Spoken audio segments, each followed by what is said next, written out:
പക്ഷെ എപ്പോഴും ഈ നാടകക്കാരെ ക്രിട്ടിസൈസ് ചെയ്യപ്പെടാറില്ലേ? ലൈക്ക് സിനിമ എന്ന് പറയുമ്പോൾ കുറച്ചുകൂടി നാച്ചുറൽ ആക്ടിങ്, നാടകക്കാർക്ക് അത് ഹാൻഡിൽ ചെയ്യാൻ പറ്റില്ല എന്നൊക്കെ പറഞ്ഞിട്ട് പലപ്പോഴും മാറ്റി നിർത്താൻ.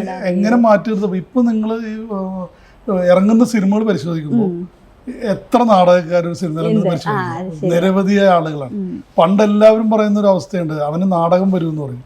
എന്താണ് ഈ നാടകം വരും എന്ന് പറയുന്നത്? അത് അവിടെ ആ കാലത്ത് നമുക്ക് ആ സൗണ്ടും ആ ഒരു ഇന്റൻസിറ്റി കാണിക്കാൻ വേണ്ടിയിട്ടാണ്. ഒരു പരിധി വരെ ഒരു കാലത്ത് മിമിക്രി സജീവമായി ഉണ്ടായിരുന്നൊരു കാലമാണ്. ഈ മിമിക്രി ഉണ്ടായിരുന്ന കാലത്ത് മിമിക്രിക്കാർ നാടകക്കാരെ അനുകരിച്ചുകൊണ്ടൊരു പ്രകടനങ്ങളുണ്ടായിരുന്നു. അപ്പോൾ അതിനുശേഷം നാടകം തന്നെ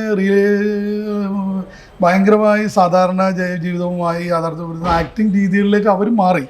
അപ്പോൾ അവർ മാറുമ്പോഴും നാടകം ഇങ്ങനെയാണ് എന്നുള്ള രീതിയിൽ. പക്ഷേ നാടകം വളരെയേറെ പുരോഗമിച്ചു കഴിഞ്ഞു. നാടകത്തിന് നമ്മൾ ഈ 24 അടി സ്റ്റേജിൽ ഒരു മൈക്കിന് അപ്പുറം നിന്ന് സംസാരിക്കുന്നതല്ല നാടകം.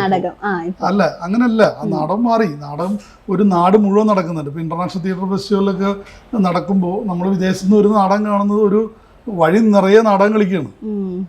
അപ്പോൾ അതിനനുകരിച്ചുകൊണ്ട് ഞങ്ങളൊക്കെ ഒരിക്കലും നാടകം ചെയ്തിട്ടുണ്ട്. ഒരു ബോഡി അടക്കം ചെയ്യാൻ വേണ്ടി ഇപ്പോൾ നമ്മുടെ എറണാകുളത്ത് വാഴക്കാലയിൽ നിന്ന് നാടകം ആരംഭിച്ച് കാക്കനാട് അവസാനിച്ചിട്ടുണ്ട് നാടകം. അപ്പോൾ ഈ കാണാൻ നിൽക്കുന്ന ആളുകൾ ഒരു പൊസഷൻ കടന്നു പോവുകയാണ്, ഒരു ശവപ്പെട്ടിയായിട്ട് ആരും അടക്കം കൊണ്ടുപോവുകയാണ്. അവരെന്തൊക്കെയോ ബാൻഡൊക്കെ ആയിട്ടുണ്ട്. ഇവരെന്താണെന്ന് നമുക്കൊരു കൗതുകം ഉണ്ടായി. ഞങ്ങൾ നമ്മുടെ ഇതിൽ അഭിനയിച്ചിരിക്കുന്ന അഷ്റഫിക്കൊക്കെ ഉൾപ്പെടെ ഇതിൽ അഭിനയിച്ചതാണ്. അപ്പോൾ അതിൻ്റെ പിന്നാലെ കുറേ ആളുകൾ കൂടുകയാണ്. അവർ കൂടി ചെല്ലുമ്പോഴാണ് ഒരു സ്പേസിൽ ഒരു നാടകം നടക്കുന്നത്. അങ്ങനെ പലതരത്തിലുള്ള നാടക രീതി. ഇപ്പോൾ നേരത്തെ അഷ്റഫിക്ക് തന്നെ ഒരു ഇൻ്റർവ്യൂവിൽ പറയുന്നുണ്ട്, ദീപൻ ശിവരാമൻ്റെ നാടകങ്ങളെ കുറിച്ചൊക്കെ പറയുന്നുണ്ട്. നാടകം ഒരുപാട് മാറിക്കഴിഞ്ഞു. അല്ലേ? എന്നാലും ഇപ്പോഴത്തെ ലൈക്ക് ഈ നാടകം എന്ന് പറയുന്നത് ഇപ്പോഴത്തെ ജനറേഷനിൽ ഇപ്പം വളർന്നു വരുന്ന കുട്ടികൾക്ക് അതിൻ്റെ ഇമ്പോർട്ടൻസോ അല്ലെങ്കിൽ അതെന്താന്ന് മനസ്സിലാക്കാൻ പറ്റാത്തൊരു സിറ്റുവേഷൻ ആണെന്ന് തോന്നിയിട്ടുണ്ടോ? ലൈക്ക് അതിൻ്റെ ഒരു കലാമൂല്യം. ഇപ്പോഴത്തെ ന്യൂ ജനറേഷനൊക്കെ സോഷ്യൽ മീഡിയ നോക്കിയിട്ടാണ് ആസ്വാദന ശേഷി എവിടെയുള്ള നോക്കുന്നത്. സോഷ്യൽ മീഡിയ നാടകത്തെ പ്രൊമോട്ട് ചെയ്യുന്നില്ല. ഇപ്പോൾ നാടകം അറിഞ്ഞുകൊണ്ട് നാടകത്തെ മനസ്സിലാക്കിക്കൊണ്ട് കാണാൻ വരുന്നവരാണ് നാടകത്തിലേക്ക് ആകർഷിച്ചു വരുന്നത്. ആരും വിളിച്ചു കൊണ്ടുവരാനില്ല.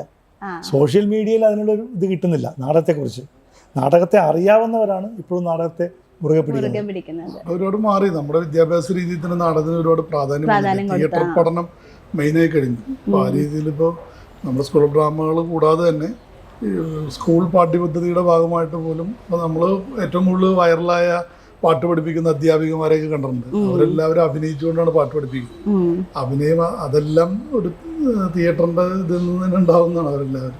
ഈ ഡ്രമാറ്റിക് ഡെത്ത് എന്ന് പറയുമ്പോൾ അതിൽ കാസ്റ്റുകൾ കൂടുതലും ഈ നാടകത്തിൽ നിന്ന് വന്നവരാന്നൊക്കെ പറഞ്ഞല്ലോ. അപ്പം എങ്ങനെയാണ് അവരെ കാസ്റ്റ് ചെയ്തത്? ലൈക്ക് ക്യാരക്ടറൊക്കെ സെലക്ട് ചെയ്തത്? ഡ്രമാറ്റിക് ഡെത്ത് എന്ന് പറയുന്ന സിനിമ ആലോചന നടക്കുന്ന കാലത്താണ് ദസ്തയേവ്സ്കിയുടെ 100ാമത് ജന്മവാർഷികം നടക്കുന്നത്. അപ്പോൾ ആ നാടകകൃത്ത് അവതരിപ്പിക്കപ്പെട്ട ശ്രദ്ധിക്കപ്പെട്ട നാടകം ദസ്തയേവ്സ്കിയുടെ ഒരു നാടക അവതരണമാണെന്ന് അയാൾ തിരഞ്ഞെടുക്കപ്പെടുകയാണ്. പക്ഷേ ഈ സിനിമയിലേക്ക് എത്തുമ്പോൾ ഇയാളുടെ ജീവിതവും ദസ്തയേവ്സ്കിയുടെ ജീവിതവും ഒരേപോലെ സംഭവിക്കപ്പെടുകയാണ്. പിന്നീട് അയാളിതെല്ലാം ഈ ദസ്തയേവ്സ്കിയുടെ ജീവിതം അവതരിപ്പിക്കപ്പെട്ട കാലത്തെക്കുറിച്ച് ഇയാൾ ഓർമ്മിക്കുന്നത് ഒരു കോവിഡ് കാലത്ത് നിന്നുകൊണ്ടാണ്. ആ കോവിഡ് കാലത്ത് നിന്നുകൊണ്ട് ഓർമ്മിക്കുമ്പോൾ അദ്ദേഹത്തിന്റെ സ്വപ്നം എന്ന് പറയുന്നത് ടോൾസ്റ്റോയെ കുറിച്ച് എനിക്കൊരു നാടകം ചെയ്യണം.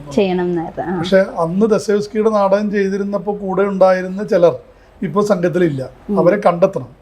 ആ കണ്ടെത്താൻ വേണ്ടിയുള്ള അന്വേഷണമാണ് പിന്നീടുള്ളൊരു യാത്ര. ഈ നാടകകൃത്ത് ഈ ഡോക്ടർ ബാലേന്ദ്രൻ എന്ന് പറയുന്ന സാജൻ സാറ് ചെയ്യുന്ന ഒരു ക്യാരക്ടറുണ്ട്.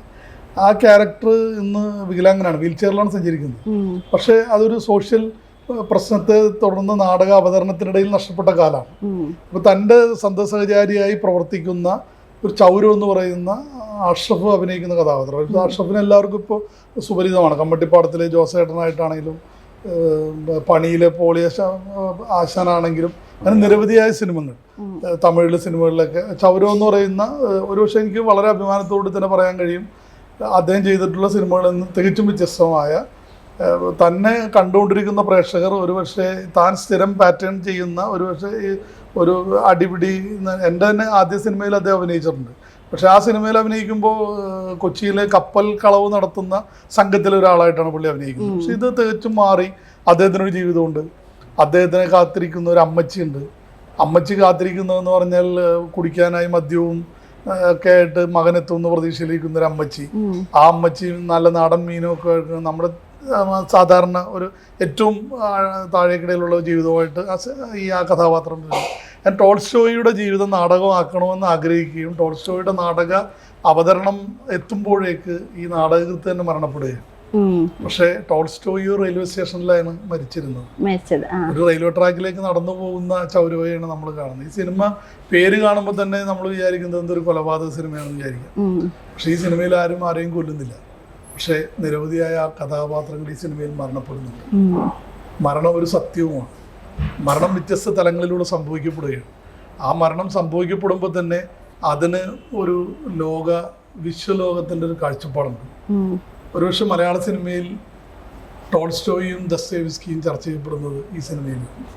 ഈ സിനിമ ഏത് രീതിയിൽ ചർച്ച ചെയ്യപ്പെട്ടാലും അതിൻ്റെ മാർക്കറ്റ് വാല്യൂവിനെ കുറിച്ച് എന്ത് പറഞ്ഞാലും വളരെ അഭിമാനത്തോട് പറയാൻ കഴിയും ഈ സിനിമ ചർച്ച ചെയ്യുന്നത് ടോൾസ്റ്റോയും ദസ്തയേവ്സ്കിയും ഈ സിനിമയിലുണ്ട് എന്ന് പറഞ്ഞുകൊണ്ട് ഞങ്ങളുടെ ഒരു പോസ്റ്റർ ഇറങ്ങിയിട്ടുണ്ട്. അപ്പോൾ അത് സിനിമയെ കാണുന്ന അല്ലെങ്കിൽ സിനിമയെ വേറെ രീതിയിൽ ഞാൻ ഒരു സിനിമയെ ചെയ്തിട്ടുള്ളൂ. നിരവധിയായ സിനിമകളിൽ സഹസംവിധായകനായിട്ട് നമ്മൾ വർക്ക് ചെയ്തിട്ടുണ്ടെങ്കിലും കാപ്പിരിത്തുരുത്ത് എന്ന് പറയുന്ന സിനിമയാണ് ഞാൻ ചെയ്തത്. ആമസോൺ പ്രൈമിൽ ആ സിനിമയുണ്ട്. ആ സിനിമയെ കുറിച്ച് ഇപ്പോഴും പറഞ്ഞ് സംസാരിക്കാറുണ്ട്. അവർ പറയുന്നത് കൊച്ചിയുടെ ഒരു പഴയ ചരിത്രം എടുക്കുമ്പോൾ അല്ലെങ്കിൽ കൊച്ചിയിൽ ഒരു പഴയ പാട്ടുകാരനെ അന്വേഷിക്കുന്ന ഒരു വിദ്യാർത്ഥിക്ക് ഒരു പക്ഷേ ആ സിനിമ ഒരു റെഫറൻസ് ആവും എന്ന് പറയുന്ന പോലെ ഈ സിനിമയും ദസ്തയേവ്സ്കിയെയും ടോൾസ്റ്റോയിയെയും ഒക്കെയാണ് ചർച്ച ചെയ്യപ്പെടുന്നത്.